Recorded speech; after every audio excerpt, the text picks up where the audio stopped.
धनगर आरक्षणासाठी सरपंचांनी आत्महत्येचा प्रयत्न केला। आलेगावचे सरपंच अमोल देवकते यांनी आत्महत्येचा प्रयत्न केलेला आहे। तर उपोषणाच्या स्थळी विष प्राशन करत त्यांनी आत्महत्येचा प्रयत्न केला।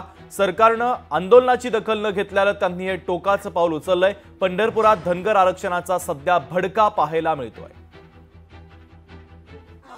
तर महत्त्वाची बातमी आपण पाहतोय, धनगर आरक्षणासाठी सरपंचांनी आत्महत्येचा प्रयत्न केला। आलेगावचे सरपंच अमोल देवकते यांनी आत्महत्येचा प्रयत्न केलेला आहे। उपोषणाच्या स्थळीच त्यांनी विष प्राशन करत आत्महत्येचा प्रयत्न केला।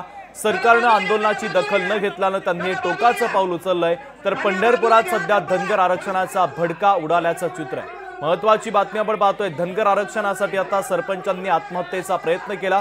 आलेगावचे सरपंच अमोल देवकते यांनी आत्महत्येचा प्रयत्न केलेला आहे। उपोषणाच्या स्थळी विष प्राशन करत त्यांनी आत्महत्येचा प्रयत्न केला। अभिराज उबाळे आपले प्रतिनिधी आपल्याशी जोडले जात आहेत। अधिकचे अपडेट आपल्याला ते देत आहेत। अभिराज, नक्की शुभम, या ठिकाणी धनगर समाजाला अनुसूचित जातीच्या आरक्षणाची अंमलबजावणी, अनुसूचित जमातीच्या आरक्षणाची अंमलबजावणी व्हावी यासाठी 6 दिवस झालं 6 धनगर समाजाचे बांधव उपोषणाला बसलेले आहेत। पण या कुठल्याही राजकीय सत्ताधारी पक्षाने किंवा सरकारने लक्ष न दिल्याने आज कुठेतरी याचा भडका उडालेला आहे।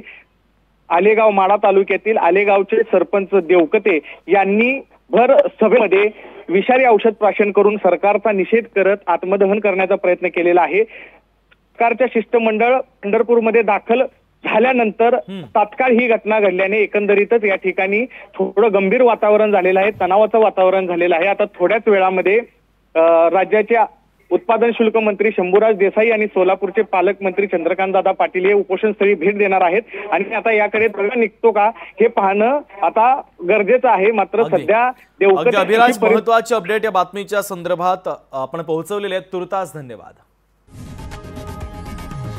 लोकशाही मराठी ऐका, पहा, जागरूक रहा।